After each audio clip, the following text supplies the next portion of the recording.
Hey everybody, Tony Winston, Jazz Piano College. This video is for John, who did a nice transcription of a performance of mine on a recent video. The song was Once Upon a Time, and he had some questions about it and seemed to think that maybe he had some mistakes in there, but it was a very accurate transcription, and he did it with Muse score, and there's fingering here, and I'll put it down in the description in case anybody wants to play something exactly like the way I played it for whatever reason. I don't know. But anyway, here it is. I guess that was my intro. And then he had a question about measure number 8. So I'm playing at a slight disadvantage here today. As you can see, had a trigger finger surgery here. But measure 8, yes, John, those chords are correct.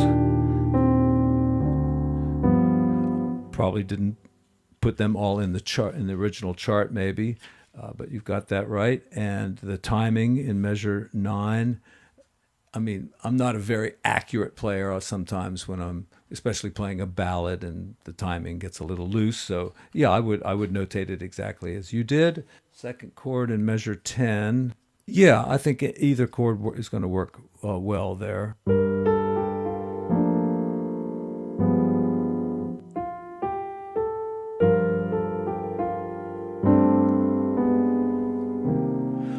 Yeah, I mean, there's a lot of things you could do in measure 10 there. You're trying to get to the C minor, so... Or just even suspend the G for a second. Like that. You could just do that. Or put the flat 9 in there. Okay, I got music all over the place. Hope you can see what's going on. Over there in measure, what is it, 15. Yeah, I don't think those chordal voicings are going to fit in there.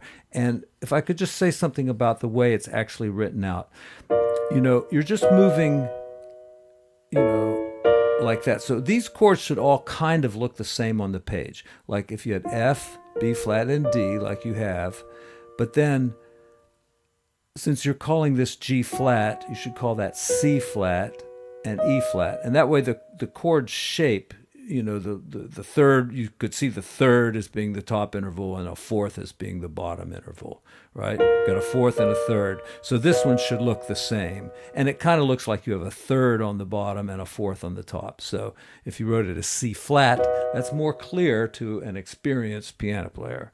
And then coming down here, I would have made that a C sharp for the top note, so that it also looks the same.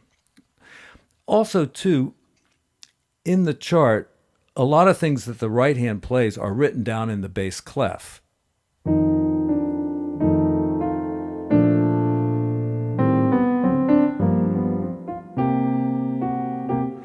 Yeah, like there in measure 18 when it goes, well, here's 17. And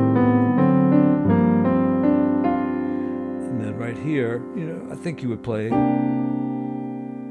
that with your right hand, maybe. Certainly this one right here, for sure.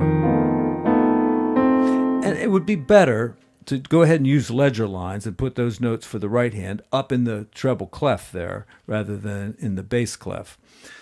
For some people, it's easier to read the way it is here on Muse score, but like I say, for an experienced piano player, it's usually better to try to keep one hand and the other hand separate on the page so that you can see what to do. But yeah, second chord in measure 22, you've got like, you know, sometimes chord symbols are just a big pain in the butt to read, but you know, the most accurate way to do that, I think, would be to call it a 13 chord, right, with a flat 9. 13 chord with a flat 9, and then it has been suspended. So you put the sus4 there, and then just put a little arrow going to 3, and you know what to do. I mean, that's the one that makes the most sense to me, but it's so complicated, I would hate to see that on the page, you know, so I don't know what to do there. Down there in measure 32, well, really, the first chord there after the C minor is F11, or you could write F7 sus4. That's another good way of writing it. F11 to me is very direct, but I'm kind of in the minority, I guess, because not many people use that chord symbol. And then you got the F7 with a flat 9. And I would write it with a flat 9. Even though it has a 13 in there, I'd still write F7 flat 9. Because if you're reading the music, the melody note is the 13. So I'd rather see a simpler chord symbol. However, you could also write F13 flat 9. And that would mean the same thing. And I think that's just as good. I hear what you're saying about the ending. And it's not important, really. I mean, I was just goofing off there. I don't know what I did. You could look for some fourths to go up with. Kind of a cool thing is to go,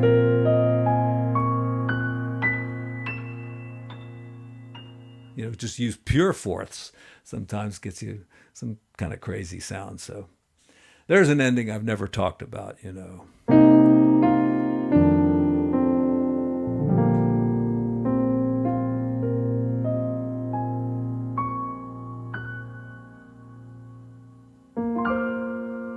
I don't know. Anyway, it was really great to get your email, and I appreciate the chart. And I will put it up in the probably the other video that I did so that people have it and can play from it. So we all thank you, John, here in the YouTube community. Appreciate it very much.